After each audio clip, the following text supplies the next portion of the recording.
Think of an open field. How big is the field? What is it filled with? Big. No, you don't have to respond right away. That's not how this works. Keep all your answers to yourself until the end of the quiz. You're going to have to send me out of the classroom, sir. Hey, Matt got sent out of the classroom a lot, by the way. Think of an open field. How big is this field? What is it filled with? What are the surroundings like? Open. I'm going to punch you. Well, right. Don't say stupid things.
Do you guys... Welcome to All Topics No Pizza, where we start with a single idea, then add new topics until we forget everything that we ever did. I am Matt, also known as Rhuminus.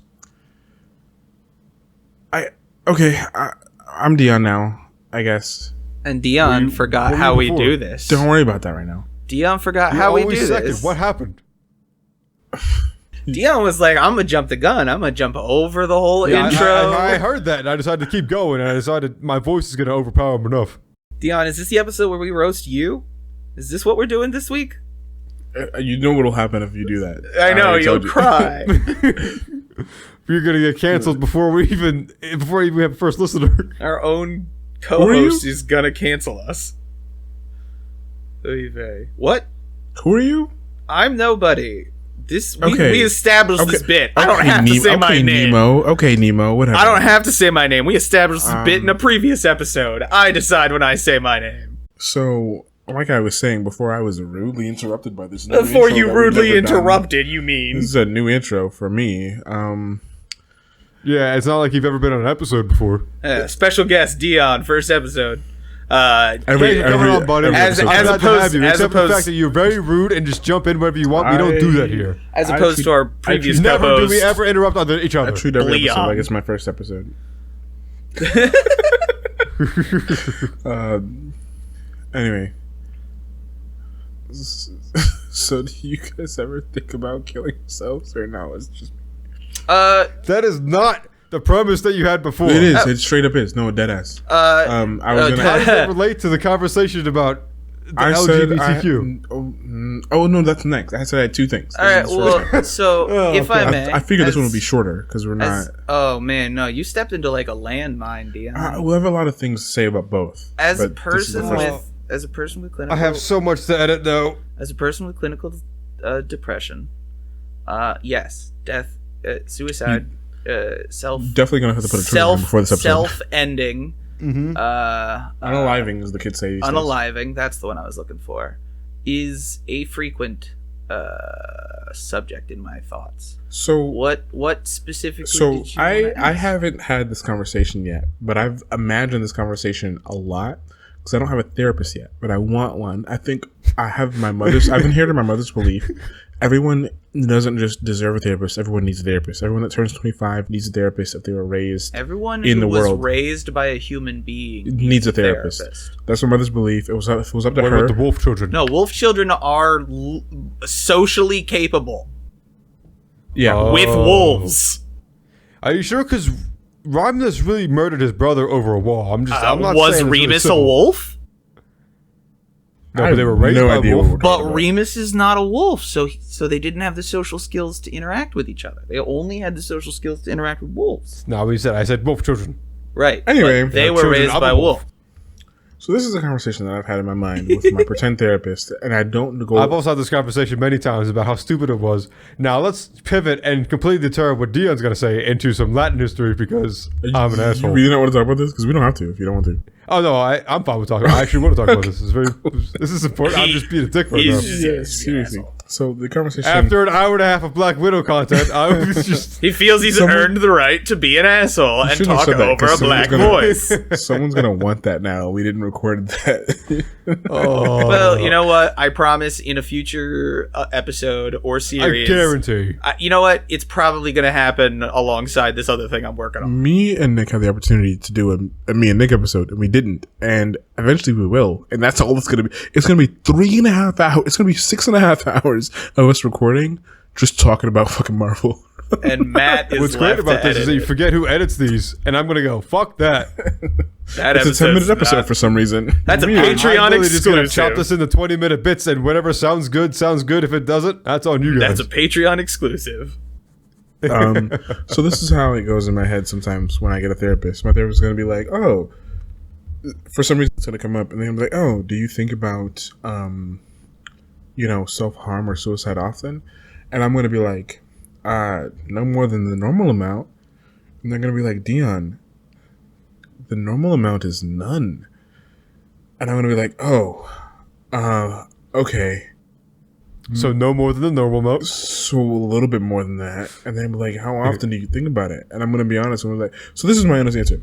I don't know how often you guys, I think about, and not necessarily like self-harm or suicide, but like I genuinely think Murder? about suicide at least once a day. Is that you guys' experience? All right. Or here's, no? Here's my thing. I think it is actually extremely normal for people And healthy, right? and healthy for people to think about dying in I general. think so too. And allow me to explain. There is a difference between ideation and analytics. Do you mean So- a clinical difference or a philosophical difference? 'Cause I think Philosophical there's- difference. Okay. I would say it's a philosophical difference. There is a clinical difference technically, but we don't have to talk about that right now. So when I am in a bad place, I find that when I think about death, I am thinking about the release of death. I am thinking about the relief of pressure that death brings. But when I am thinking about dying, when I am conceptualizing about this is a way I could die, be it slitting my wrist, be it a toaster falling into a bathtub, being a car crash. Most toasters are waterproof now. It just is. so you know. Huh? Most toasters wouldn't toasters- work in the bathtub thing. I know. Yeah, they're waterproof now for the most part, sadly. I mean, goodly. It is running down a checklist of the things I know would happen, of the things I know I would experience in that moment. And this is where I think the differentiation occurs. I think if you're a person with suicidal tendencies or ideation problems, you get caught up in the emotional aspect of death. Whereas I think it's extremely normal and healthy for people to get caught up in the analytics of death. I think it's very normal for a person to go outside and be like, I could be hit by a bus right now. Because that's literally a survival mechanic. That's okay. like, if you've never seen 1,000 Ways to Die, the whole premise of that show is every time you step outside your door, shit, You might die in a dumb way. you might die of 1,000 different things. You could trip over a trash can and smack your head against the curb.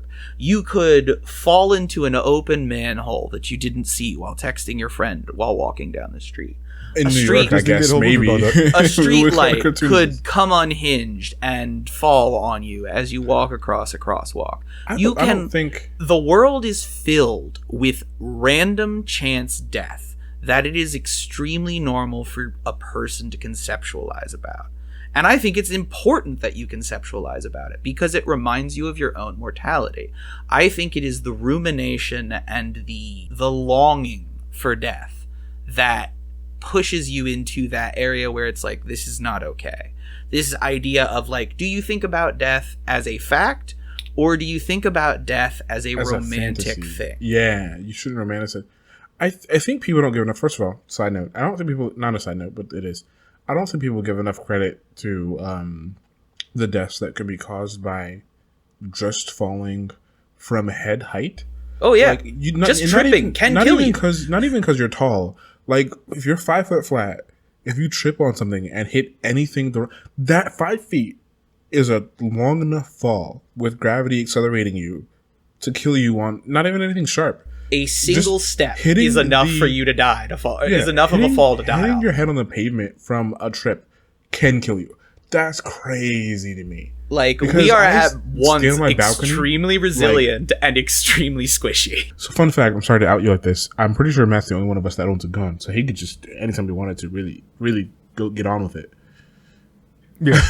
Sorry to put it like that. Just that is the one thing I know about the difference between men and women is that men and women attempt it at the same rate, basically. Men are significantly more is- successful. About 80% of men that try to do suicide are successful.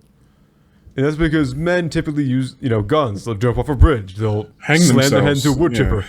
Yeah. They'll do far more violent and instantaneous is more what it is. Whereas You don't get to women change your tend to- mind. You don't get to call poison control. Yeah. Yeah, whereas women tend to, take a lot of pills or start cutting themselves or things that you can go, oh no, and then panic because the one thing that your body's really good at is survival. So when it kicks into a survival mode of, hey, you shouldn't be doing this, so we're going to go ahead and freak out and force you to fix this. That's typically what happens. When I was younger, especially in my teenage years, I thought about it far more frequently because I just wanted it all to end. I was just miserable and tired.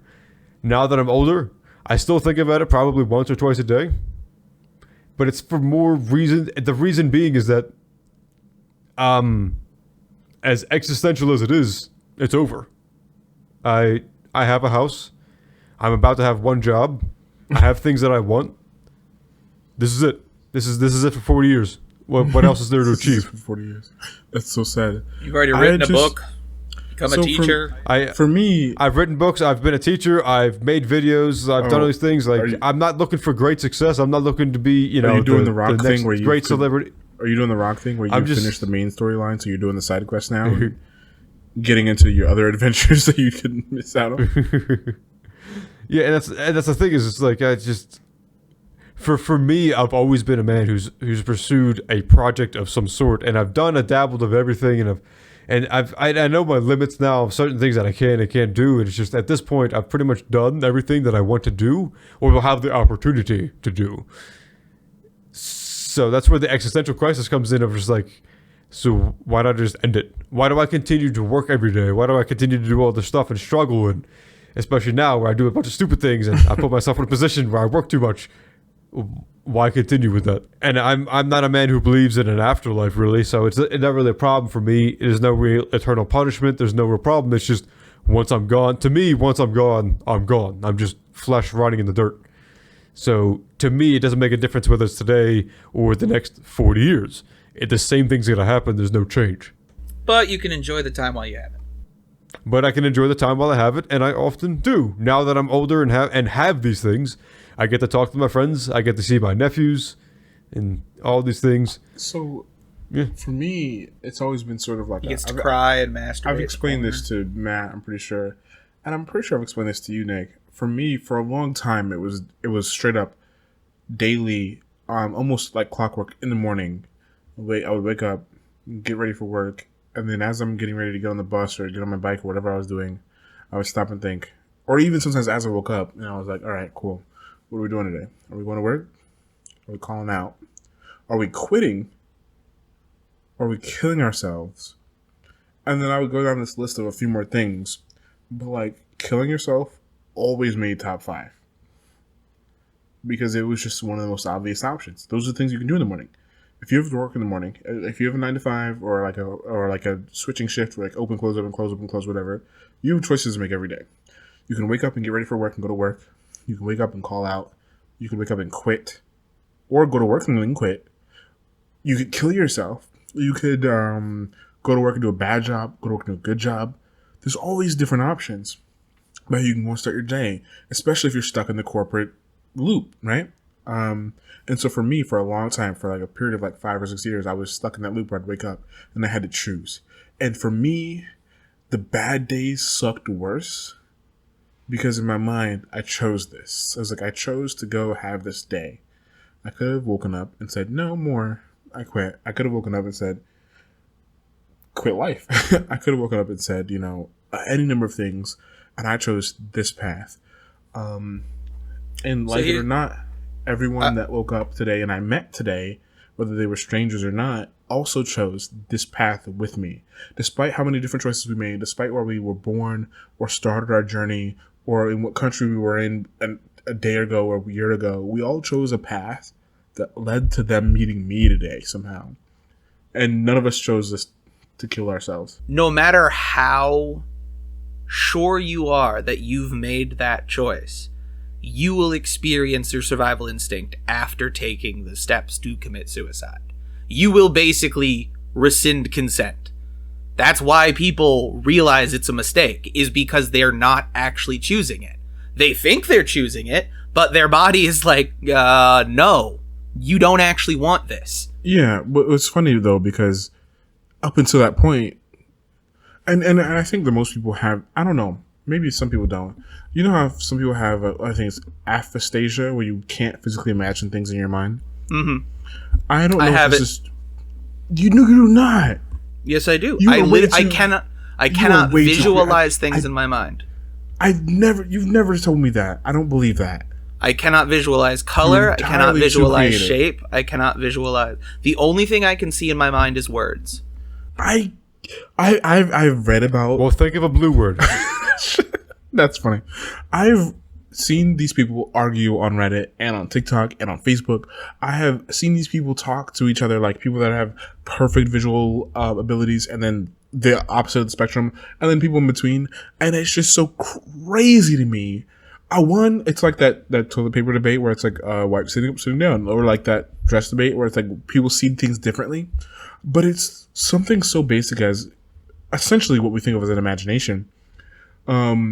People have different varying levels of it, like the ability, like if you'd sit here and tell me there's an object in my hand and then you describe it to me, I will see that object physically in my hand.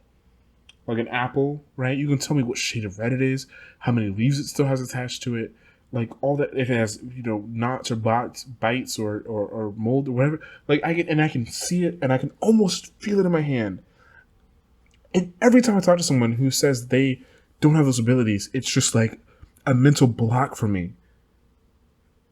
Because they all say the same thing. People that have like straight up aphasia or whatever. What is it called, Nick? It's A something. Because A means nothing. N or something. No, A. Yeah. It's A. So nothing. Image.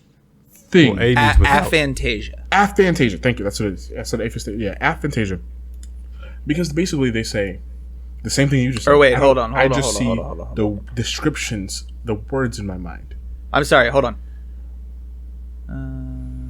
Nope. Never mind. Yep. Aphantasia. Aphantasia. No. I know that it's correct. Yeah. The most eye-opening thing for me is I had always thought that blind people saw black darkness. Mm-mm. And then it wasn't until I was reading a report from a blind person, someone who could see when he was younger, and then he was blinded when he was older. And he said, no, you don't see black, you see nothing. And that's, again, it's similar to Deion's thing. I literally cannot fathom that. Because what he said is like, what is behind you? Imagine seeing what's behind you. Like, not what's in your room. Don't imagine the bookshelf. Don't imagine the paint on the wall. What is directly behind your head?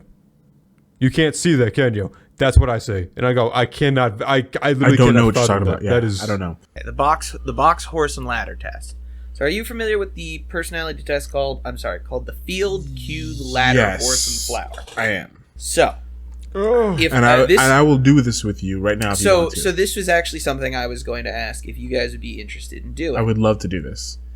So some of my answers change. Some of my answers are static. So how do I test? I will explain it to you. So the general concept behind this is you are going to imagine each of the things that I ask you to imagine, and you're going to describe them to me. All right. So I have the test. So I just want I'm just going to give you a little explanation, Deion, of how I imagine things. You can understand how this is my mind works. Okay, so when I close my eyes, I do not see things. You don't even see the light left behind by what you were just looking at? So like I can see the light left behind because that's a sensation. That's a physical sensation. I can feel it's there, just like the colors behind the eyes. That's my eye adjusting to being without light. Mm-hmm. But I cannot physically see anything. There is nothing there. Not even Bob Ross? But I can understand the presence of things. So, like, while I cannot visualize a house, I can sit there and in my mind describe to myself, using my internal monologue, the house that I know I am imagining. But, like, how do you... There is no image, this is what kills me. I know it's there. This is what kills me. Before we get into the thing, the people that say this, almost all of them, because this is... I feel like I don't mean to be, like, an agent of erasure, but if I said, hey, Nick, draw a square, you could do that. Yes, but it would be... because I know what a square is. Yes, but mechanically, right... I have reference for it. Where? Because this is the thing. If you don't know what it looks like in your mind, how can you draw on reference that you cannot see? You can understand what it looks like. And I know what you mean because I've heard this again and again and again, and I'm pretty sure I understand.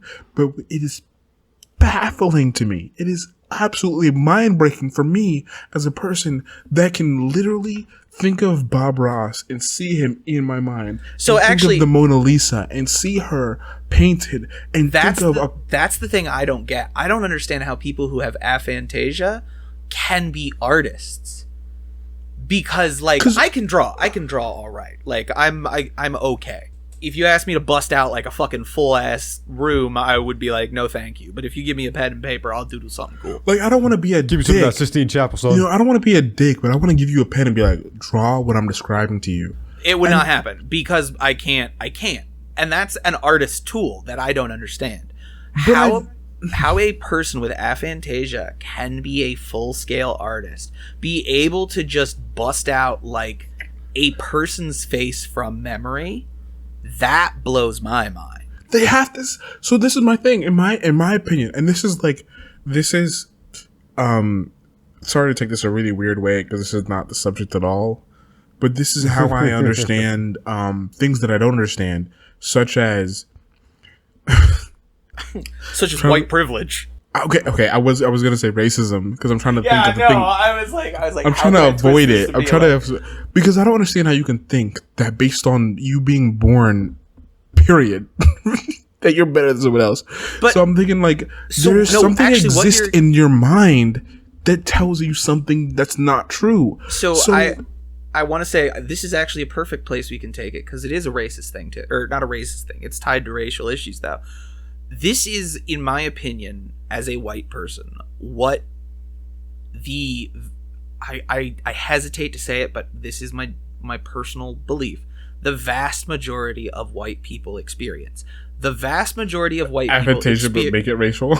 Right? No, racial aphantasia. They cannot conceive. They cannot conceive of a person being treated differently because they are of a different color. Can I give you an analogy real quick? Mm-hmm.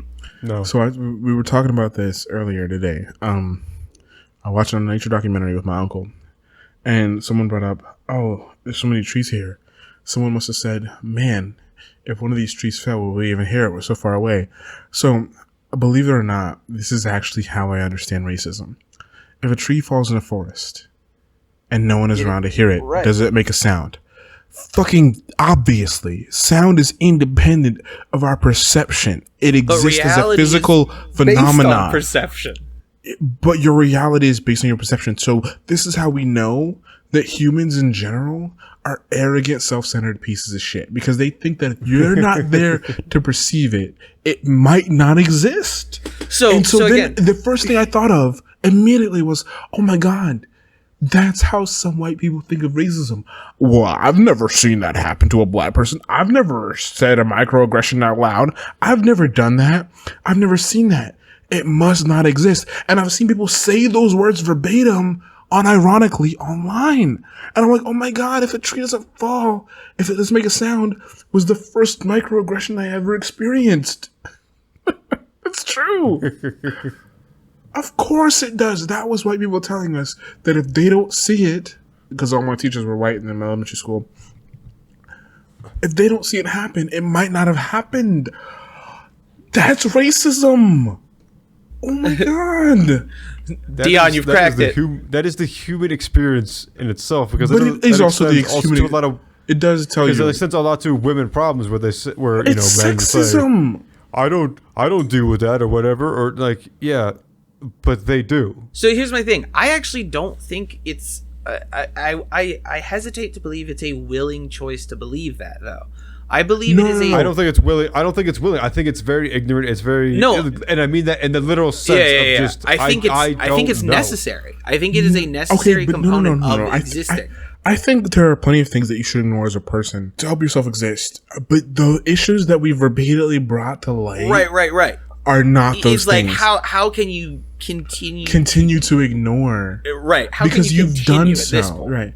But what I'm saying is that does the tree fall in a forest thing? I think it is a fundamental thing that we have built into our society like this is how you get by. You have to blind yourself. I think it's more than that. I think it's an instinct.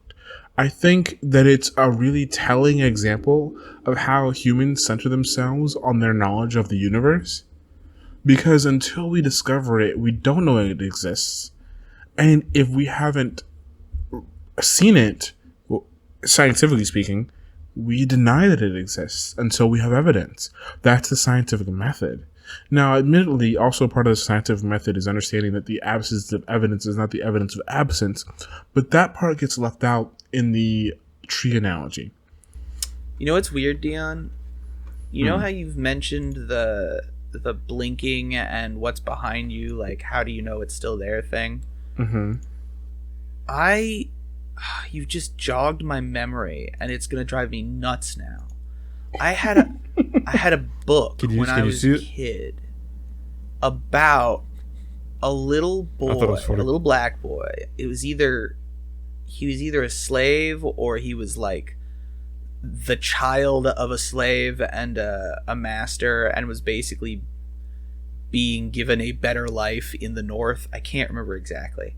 But I remember distinctly there is a portion of the book that is meant to be like, this child is brighter than he is clearly being given credit for, where he is literally talking to just some dude who is reading a book about science. And the child goes through that thought process. He literally has a breakdown with this guy of like, well, how do I know the things behind me are still there? And the guy's like, you don't. The guy's like, that's the impermanence of reality. It's like, this is the little boy who is like, I believe at the time, like 6 or 7, having a conversation about the difference between physical, crisis, to be honest. Right, having the difference between physical reality and perceived reality. Like, persistent reality is not the same thing as described reality. Like, and now sure. I can't Every time find you it. turn around, you perceive the same reality, but when you unturn around, is it the same? You'll never know. Right, persistent reality and perceived reality. So and you know what makes this even worse, Matt? So the question I always had is related to sight is, so Deion sees the color green. But is it the same color, or do we just agree that it's called the same thing? Never know. Yeah. No, this is the thing that I've brought up a lot to people, and people get mad at me. They told me to shut up and leave. Because all we've done is agree that the wavelength that we can measure is called a certain thing, right? Because the wavelength doesn't change. The color technically doesn't change, but how we perceive it does. So what Matt sees as a 250 wavelength, which I believe is reddish, I see it the same way, a 250 wavelength. But what I perceive internally is always going to be a little bit different. The fact that colorblind people exist and that we can find them proves this, right? We will never know what someone physically sees as the world if it's the same. Well, wait. So if that's the case, I mean, we will know. how We how can well look at no our no eyes. how do colorblind scales work then? If we wouldn't know how a person would perceive color, how would we be able to create a thing that shows you how colorblindness works? So it's or again, no, it's, how it's color just- that a colorblind person can perceive effectively the same as we are perceiving it? So the way Because they know the that you difference. can measure color, so you can measure colors in a physical form, which is wavelengths. Right. So we know that the wavelengths are the same, but when we pass, So do we them put through a the range filter of wavelengths of your on eyes- colorblind filters? No. So what you can do is you can take the lens of a person, right? You can take an eye, and you can pass waves through it, and you can see what it senses. And colorblind people do not sense the same range of different colors that non-colorblind people perceive. So whereas you might see green and red, a colorblind person just sees what they previously thought was just red when they're getting green signals. So their eyes aren't picking up the nuance of the signals of color. And you can measure this. That's not how that works like in a lab, but that's basically how to explain it to someone else. I don't know what else you want me to say about that. I'm not a scientist, I'm sorry. I don't know how you test for colorblind people. I don't know how we know what the different because there's different versions of color blindness. I don't know how we are able to depict it scientifically, but that's how I imagine that it works in my mind. Well, generally for those tests, they'll give a bunch of colors and they'll see, and like they'll notice, because if you're color blind, it's like my dad is color blind for green, like, but he knows what green is because it's a different shade of gray. It's a very unique shade of gray to him. Just reminded me. I had a teacher in high school before I was in school with you guys. My ninth grade teacher. He was a math teacher. Yeah. He was, I believe, almost completely colorblind. He just saw shades of gray, straight up. So when he went to store, so when we asked him like, how do you choose different things at store? So obviously it comes up, and he was like, I don't mind telling the story. So when you go to the store and buy clothes, how do you know what you're asking for? And he says, well, basically I either bring someone with me that I know isn't colorblind, or I ask the attendant, like the cashier, are these different colors? I'm sorry, but I can't tell the difference. I'm colorblind. And they'll tell him. And he hopes that he isn't the receiver of a cruel prank. And that's it. And honestly, it doesn't bother him, because who gives a shit what color things are? You see these colors, you think they clash, and then it bothers you because you were taught by some facet of your society that these colors don't go together. I can't fucking see the difference. I don't give a shit. I'm a math teacher. And that's how he felt. He didn't say that. He wasn't a cusser. But that's what he said. So, before you continue, Matt, I just want to say, so I'm trying to find the book about that kid, and I can't. So now my Google search includes book about child becoming an indentured servant. And let me tell you, the ads make me a little concerned. Ads, shop book about child becoming an indentured servant, includes books titled such as Anti-Racist Baby, A Child's First Book of Trump, and Have Your Cum and Eat It Too. You have to delete your account and create a new one. What the fuck? Nick. And then I can't actually say this one because of its name. Type it in chat. We'll deal with it. It's used in a way that is don't like type positive. it in chat. Yeah, send a link. Thank you. Yeah. If you type it, I'm still mad at you. Because he wrote it. He said it. It's the same thing. Nick, I'm really sorry. I need you to read. I need you to read this book. No, I'm interested. I'm reading the description. Read this book. To Black Youth, this is a compilation of individual essays written during the summer-fall of 1992. The essays are designed to inspire thought within the black mind. These writings are primarily targeted toward Black youth of the day, of which I am a part. I'm not a master of these teachings, but these are teachings I wish to master. I need you to read this. I think this would change Nick as a person when he realized the things that we teach black kids and white kids are very different. So since Nick shouldn't say it, because you could. Or Matt. Or Matt. No, yeah, or Matt.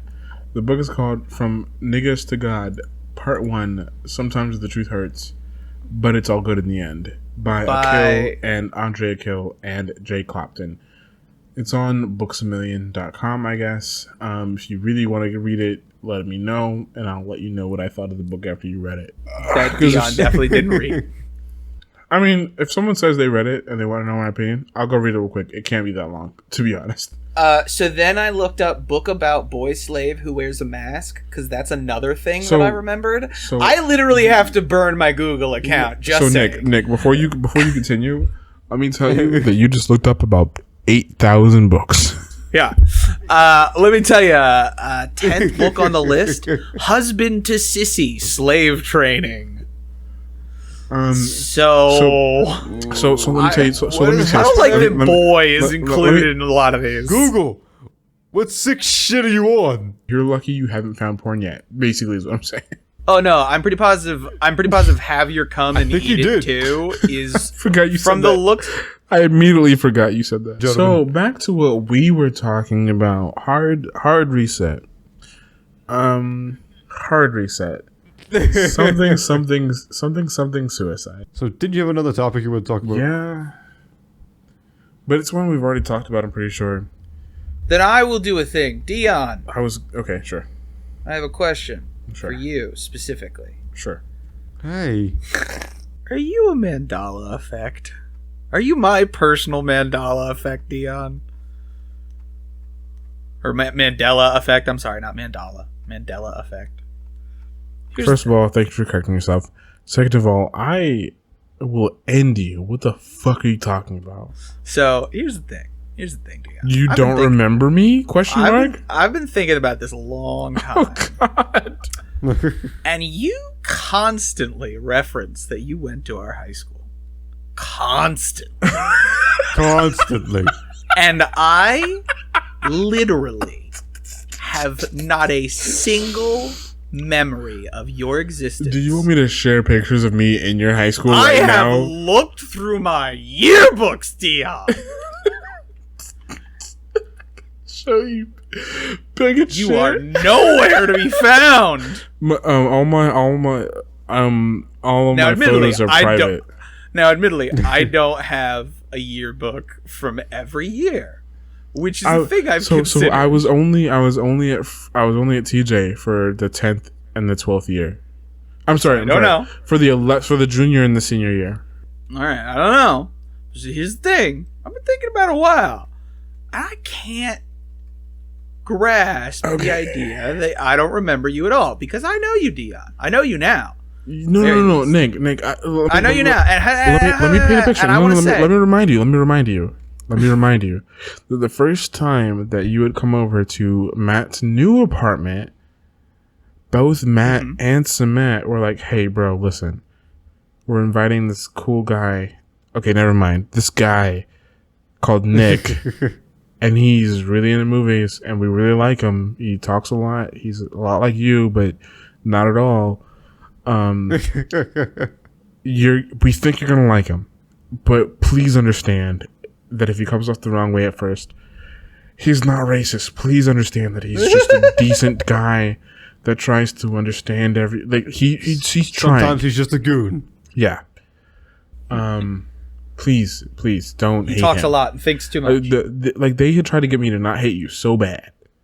Well, and then we this met. is again where I remember differently. My mind says, when we first met, you already knew me.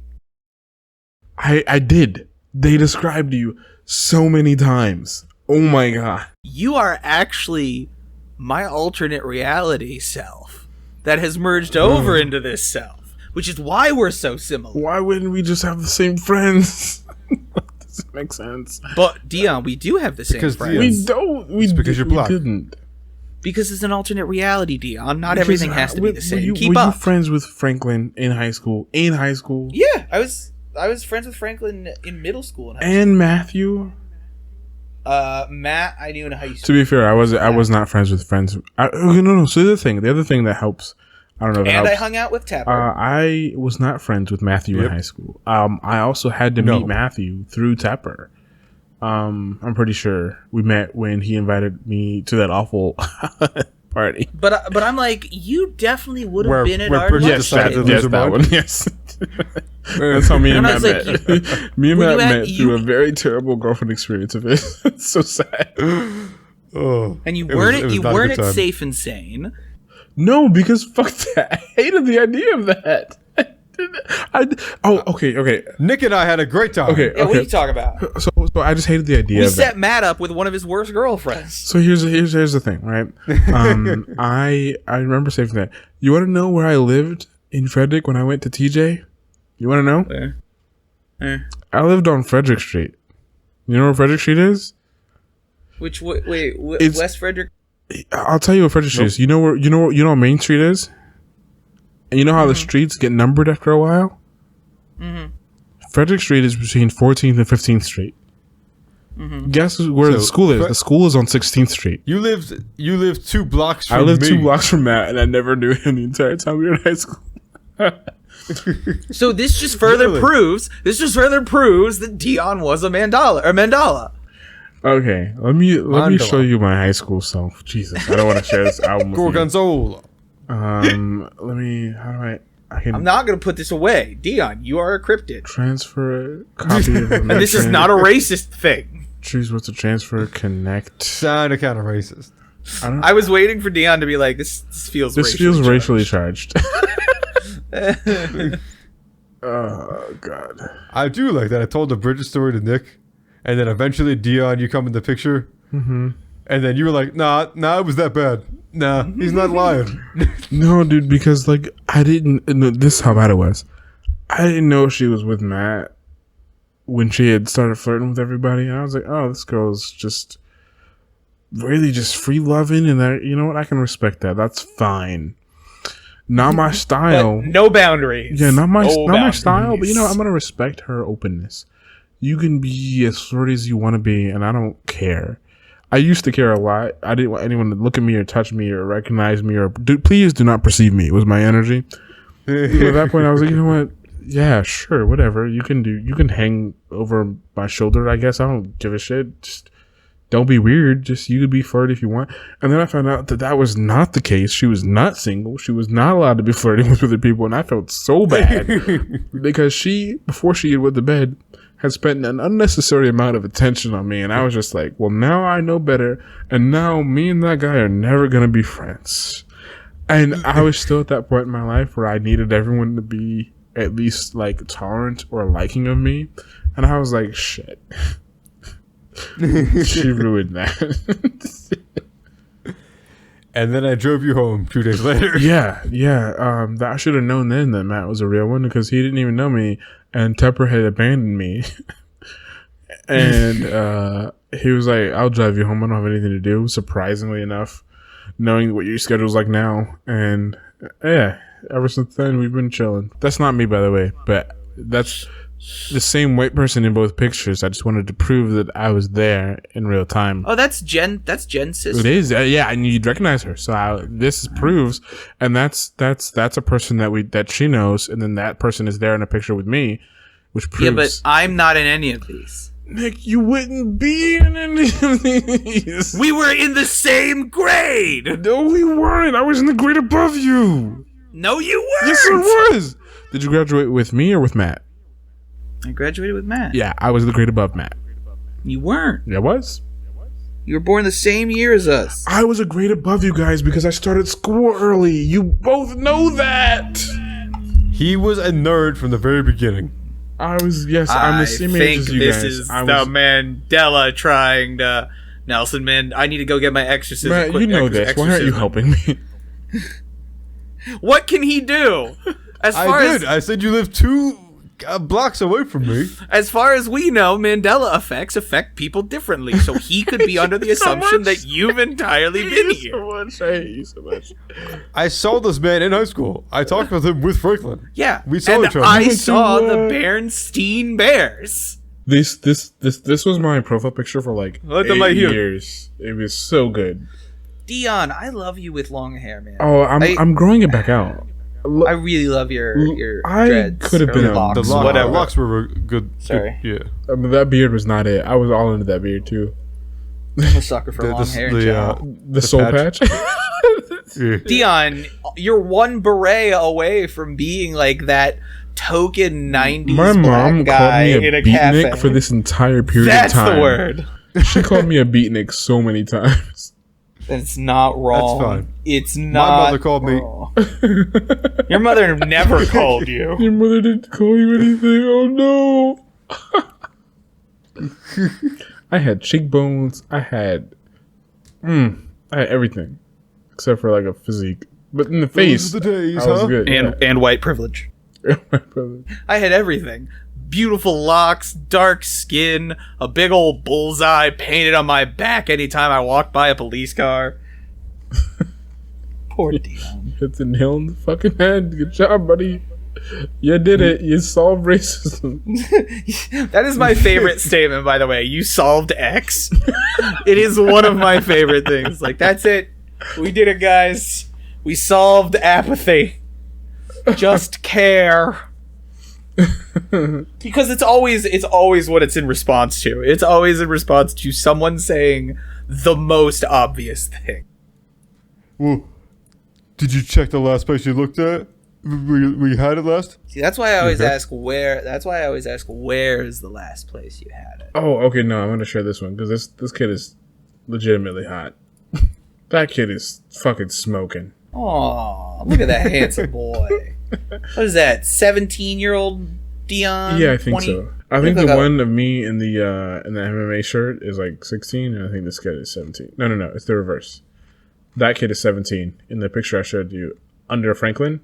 That's 17. This is 16. The black and white. Do we have a question? Yeah, I have a question. You have a question? Nick, you can ask the question after this. This is a question I've already asked. Do you think that given enough time?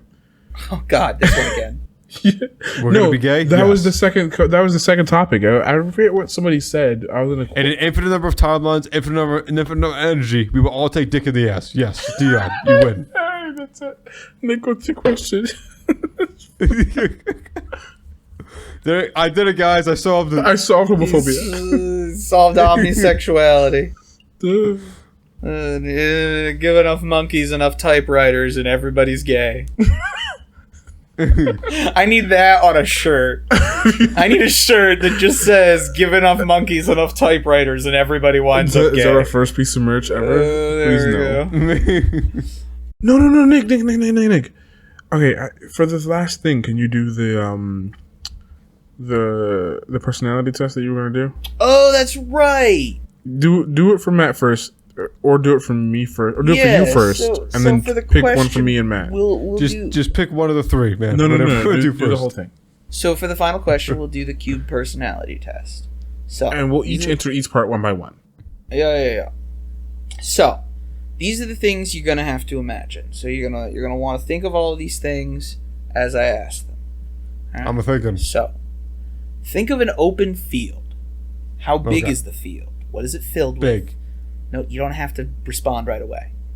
That's not how this works. Keep all your answers to yourself until the end of the quiz. You're gonna have to send me out of the classroom. Sir. Hey, Matt got some of the classroom a lot, by the way. Think of an open field.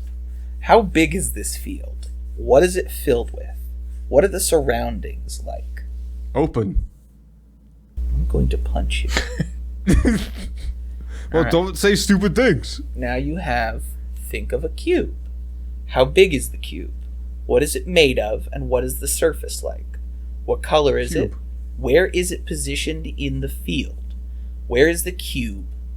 Is it transparent? If so, can you see inside? I think it's supposed to say, what can you see? The field supposedly represents your mind, just so you know. And for me, the field is often just a generic, like, video game texture, like Hyrule field, like just MS Paint grass, like 90s JPEG textured grass.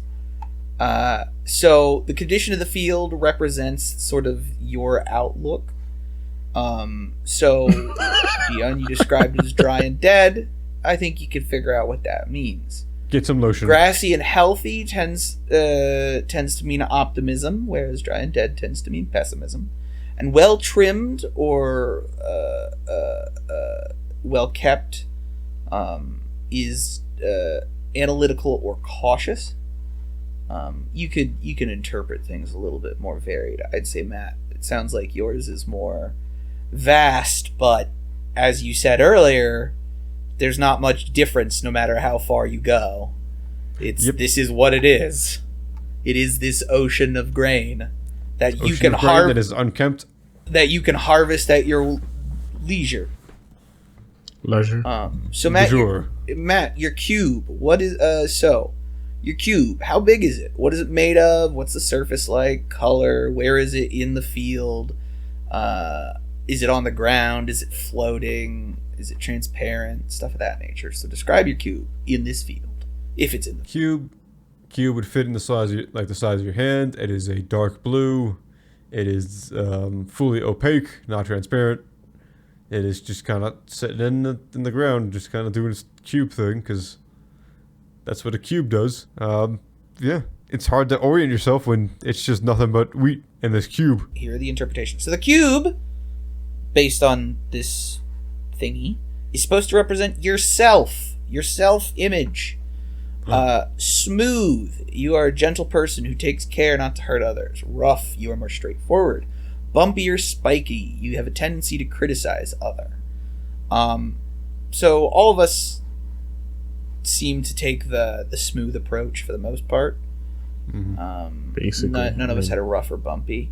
But this is the thing that I found very interesting. So Matt, blue, you are intelligent and respect others' ideals. Fuck you. Keep going. Me, black.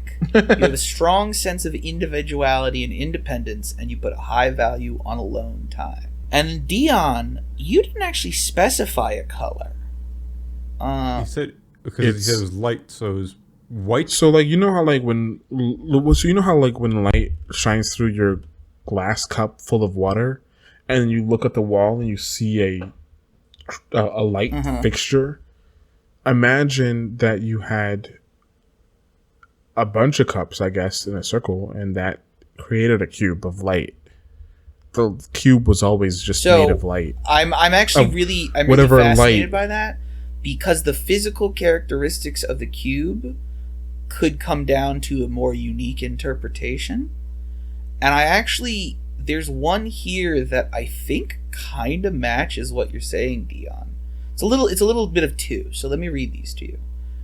A hollow cube means that you are primarily concerned with your outside appearance, with far less care for what's going on within. However, this does not mean that you have nothing to offer on the inside. A cube made out of water or ice indicates that you let external influences you completely. Your personality is sensitive to social pressure, relationship, and other environmental factors. So, and then we have a transparent cube. A cube with a transparent surface means you tend to let others know how you feel on the inside. You are confident enough to show your inner thoughts, and you are deeply sincere. You know what you're good at inside, and guess what? It shows. That's what most people see you as well. So if I may play a little armchair psychology. So what you've described is the cube sits on a pedestal. So you hold yourself high. The cube, however, is fundamentally non-existent. It is hollow and only made of reflections and refractions. You are if this test and my analysis were to be accurate, your interpretation of yourself is that you are made only of a reflection of that which exists outside of yourself. You have nothing inside of you but the light that the light that the outside world gives you. It's very interesting. I was like, that's a really... What do they say? I mean, you've described yourself as a mirror. Something of my circumstance. You're a victim of circumstance. That's what it says. You've described yourself as a mirror, and I think that's fascinating. And I also gave myself the glassy description. Smooth and glassy. Interesting. All right, so the ladder. Think of a ladder. How long is the ladder, and where is it located in your field? What is the distance between the ladder and the cube? So I've thought of two different ones. It just depends on how far you want the ladder to go, I guess. In one of the versions that I thought of, the pedestal is actually an obelisk, and the ladder is just along the obelisk, like on it, so that you could reach the cube. Does that make sense? Like, instead of a pedestal, it's an obelisk. It doesn't have to be a tall obelisk. It can just be like... The ladder leads up to the cube. And the ladder... Yeah, or it's just a regular sized pedestal, like what you think of when you go to an art gallery. But on one side of the 4-sided panel that is raised, that where the cube is on top of, it's a false door. And if you open the door, you see a ladder in a shaft that goes down into the ground. Interesting. Into a space that you can't see. And that's the ladder? Yeah. Either way, the ladder reaches up to the top of the pedestal. Whether you want it to be underground or not is up to you, I guess. Up to me, I guess. I don't know. So, ladder length. Short or long? Short indicates goals are realistic and simple. Long indicates goals are far-fetched and difficult to attain. The distance between... the distance into the field that the ladder sits at, if it is near to the... I would say the edge of the field. Near to the center of the field. You are putting maximum effort and focus into your goals. Far from the center of the field, you aren't putting much effort into it at all. The location and material of the ladder can also tell you how close you are with your friends. If the ladder is near to the cube, you are very close with your friends. If it's actually leaning on the cube, it means your friends can lean on you for support. Far, you have a hard time opening up to people and letting them get close to you. Matt, that should say a lot. I mean, my ladder was inside my cube. I can't believe you would say such horrid things about me, internet. The material that it's made out of, if it's a strong material like stone or metal, the strong material is a strong bond. A weak ladder indicates a weak bond between you and those around you. What is sandstone made of? It's strong stone. I mean, so is wood. Wood is relatively strong. Yeah, it just really depends on what you think of the material. Like, I didn't specify balsa. I picked obsidian. My ladder's made of palm leaves. You know, somebody might have said a rope ladder. Oh. You know. All right, horse. Think of a horse. What color is the horse? Brown. What is the horse with white spots? Was there more to this question? I can cut you off. I'm not going to continue if you keep doing it. I'm going to punch you. What color is the horse? What is the horse doing? And where is it in relation to your cube? The horse is black. Big. Red eyes. Far off in the distance. Yeah, big black horse. Very, very far off in the distance. The horse represents your ideal partner.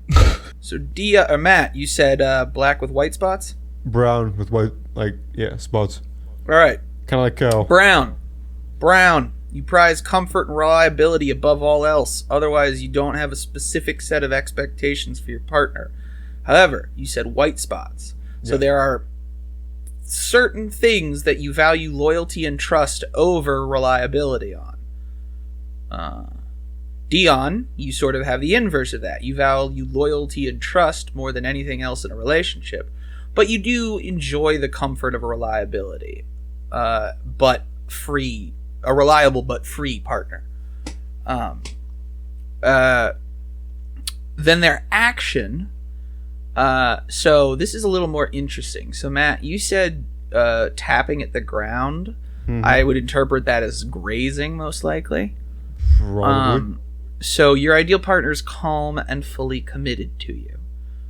Whereas Deion, yet again, your answer is interesting. You actively stated you are cautiously leading this horse towards the cube. Like, you're not trying to lead the horse to the cube, but the horse at your lead is following you closer to the cube. And you stated that you are working on trust, working on things of that nature. So it's not like you know how like when you're like you get off a horse and then you're like, I'm gonna go rein this Right. horse. So you go and you pull it to the stable and you tie it up. It's like that motion when you're leading the horse by the reins, but you're off the horse. It's like that. Interesting. So it seems, if I were to interpret that, it seems the interpretation is your ideal person is someone that knows you well enough to know what you want, but still lets you take the lead. It seems like that's how I interpret that. And then for me, sadly, very far off in the distance, Black, your ideal partner is dominant, seductive, and sophisticated. Yep, that's 100% true. And far off in the distance, they don't have a description for that, so my interpretation is a pipe dream. The flowers. Sorry. All right. Think of flowers. Where are the flowers in the field, and how many are there? Matt, tell me about your flowers in your field with your cube and your horse and your ladder. Lilies. They're purple and yellow and blue. And they're... How many? Sparse. So probably like 5 or 6 of them. Pretty spread out throughout the field. All right. Deion? Hang on one second. I need to check if this is a flower. Sunflower. No, I'm pretty tulip, positive that has lily. racial connotations. No, it's not a. Pretty What? positive sunflowers have racial connotations. But it didn't here. It was just a flower. Oh, they can have flowers though. That's interesting. Okay. So originally I was just gonna say like whatever cactus flowers are, but I just found out that tumbleweeds can have flowers, And are also Aren't they real. just bushes? Aren't they? and they're very tiny. Yeah, they're very tiny, slightly white and pink. But also I was thinking like like a small cactus flower, which is also just small and pink. Interestingly enough, I also said only a few flowers.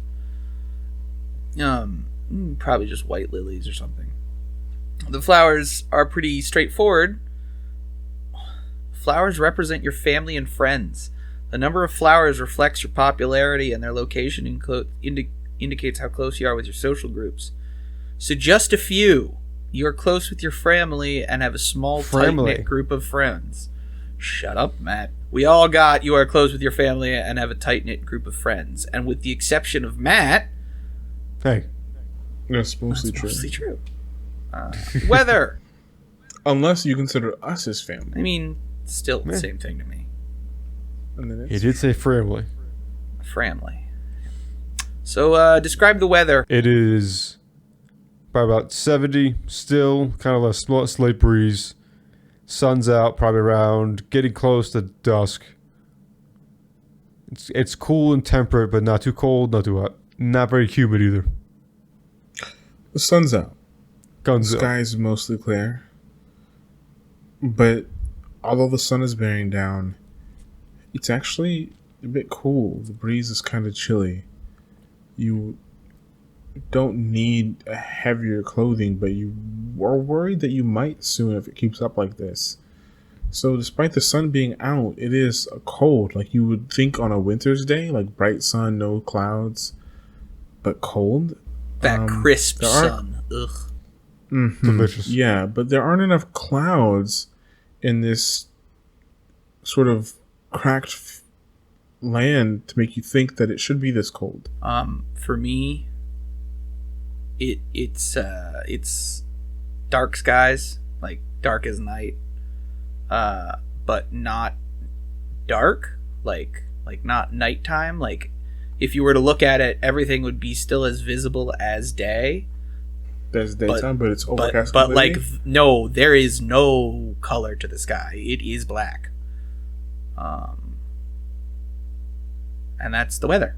Oh, Yeah, the weather field reflects your general outlook on life. Rain symbolizing problems in your life. Fogs, uncertainty. Winds, you tend to worry about future issues. You generally don't let them get you down.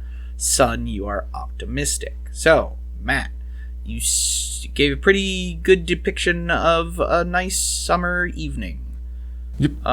So pretty optimistic, but coming to a close with a little bit of worry for the future issues, but you don't let them hang on. Deion, you said sunny but cold. I would say that's probably optimism with anxiety. I would say that's what the coldness is like. I know I should feel warmth, but something is making it cold. And I interpret mine as pesoptimism, which is being aware that everything is bleak, but being optimistic about the bleakness. And then the final thing, the storm. So think of a storm. What is the distance between the storm and the cube? Is it a big storm? Is it just passing through? You're going to love mine, Deion. Storm. So rainstorm, pretty much in the distance. It's definitely coming towards the field, towards the cube and all that stuff, but it's still got probably like another 5 Is it on the sundown side or the sun up side? Pretty big storm. It is on the sundown side. And what's its movement like? Is it fast? Is it slow? It's pretty slow. It's sluggish. It's kind of crawling along the sky there. Deion, what about you? So it's midday. I've established that both in the cube section and in the weather section. The sun's got to be pretty high up in the sky. There's a storm on the horizon, basically, and it is just pitch. That you know that when it gets to you, it is going to be torrential rain, thunder, lightning. It's going to be an awful storm. For me, it's there in the center of the sky. Massive swirling vortex of clouds that is releasing nothing. No rain, no wind, no lightning, nothing. And it's just sitting there swirling. The storm reflects your feeling in life towards stress. The stronger the storm, the stronger the stress you feel. The closer it is to the cube, the more you feel the weight of the stress. If it's mild, it's there, but it will be gone, in your opinion. In the background, it might be a background thought, not something you're managing as well.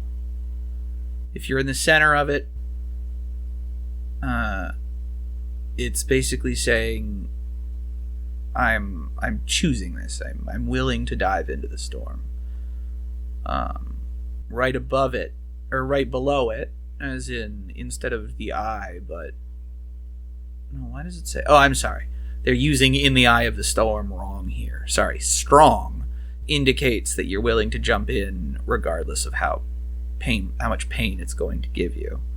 And then, in the eye of the storm, you are deeply affected by stress and have a hard time seeing past it to get back to the bigger picture. So, Matt, yours is pretty simple to interpret. Deion, you seem to be terrified of an oncoming storm. Of something that is stressing you out deeply. And me, I already know about all the stresses. I just don't know what the fuck to do about them.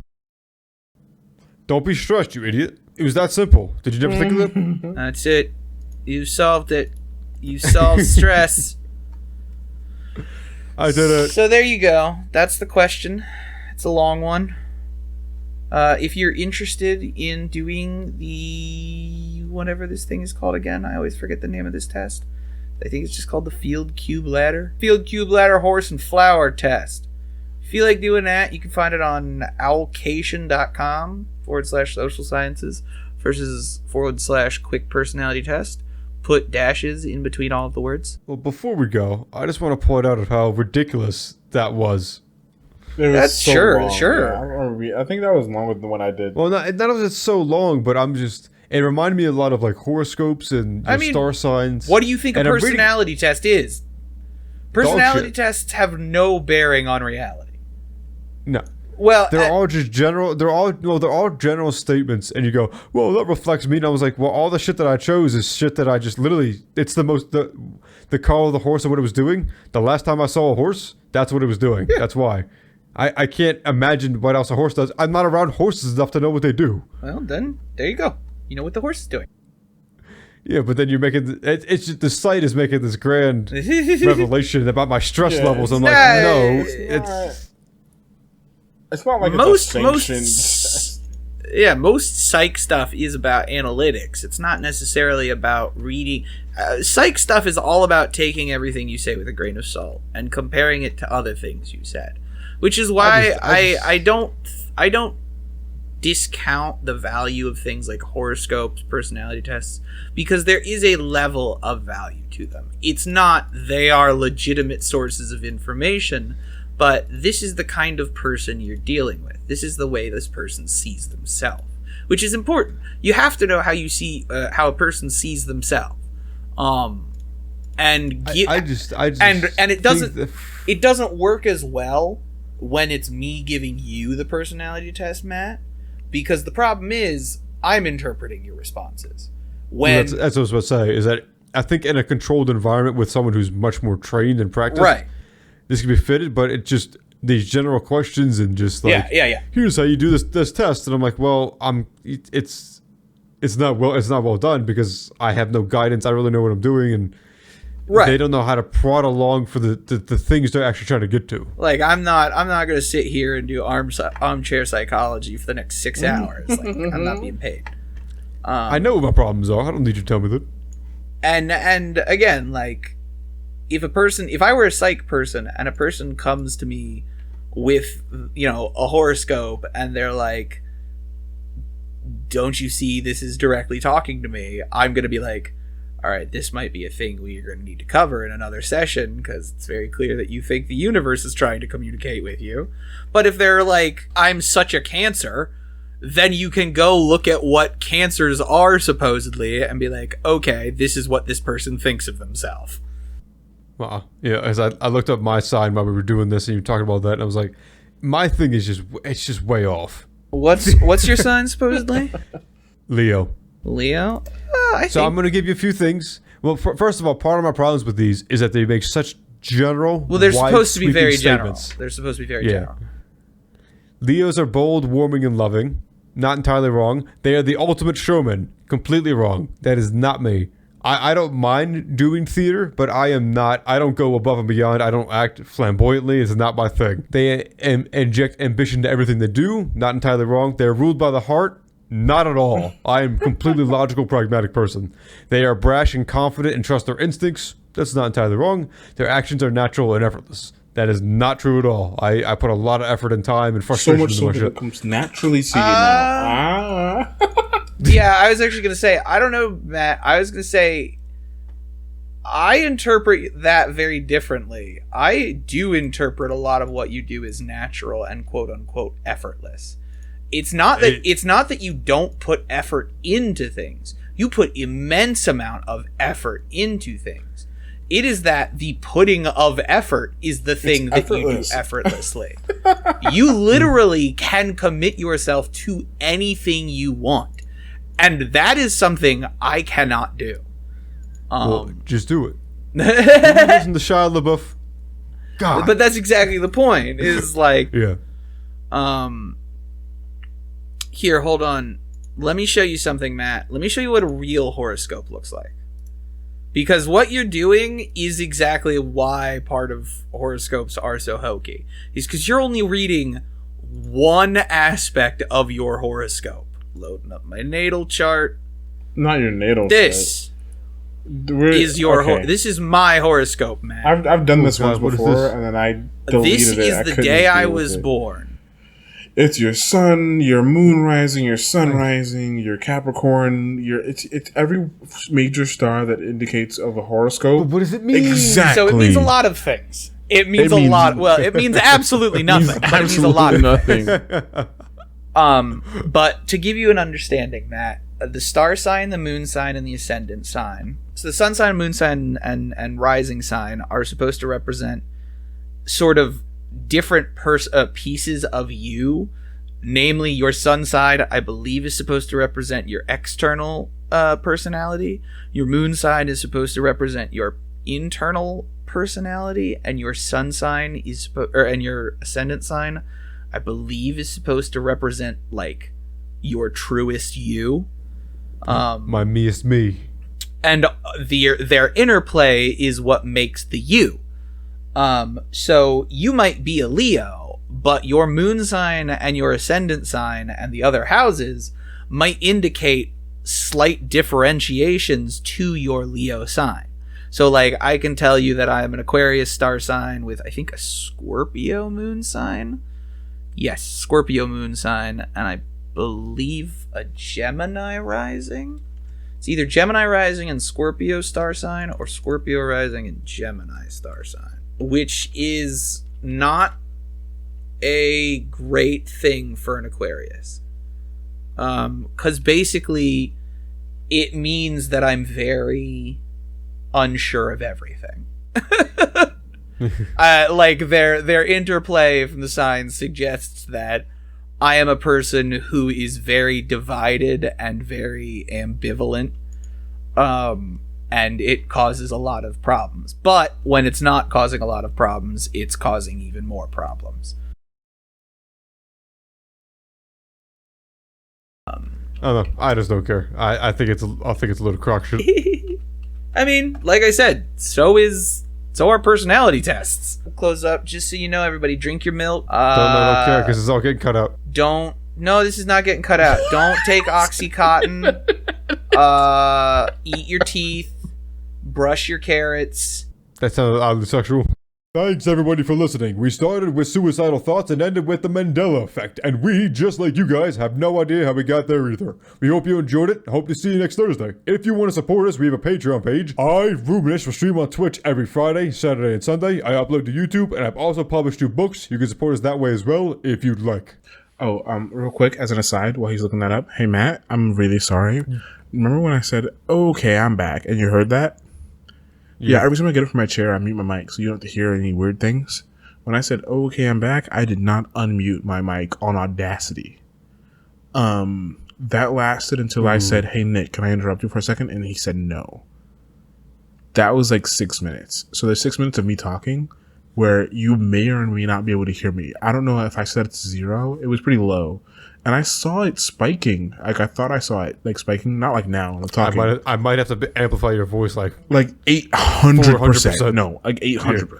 And you might still only get a whisper because it was on, like, 0 or 1. But sometimes when it's on 0, and I see that the number is set to 0, and then I have my chair move. You've heard my chair. You know my chair. You and my chair are enemies. I've heard your chair. Yeah, sometimes when it's on 0, and then my chair creaks like that, I see it spike on 0. So you may be able to hear me, you may not. But like for that brief period where I'm back and Nick is talking to me, I do not have a recording of myself. I can't go back and change that. I'm sorry. You bitch.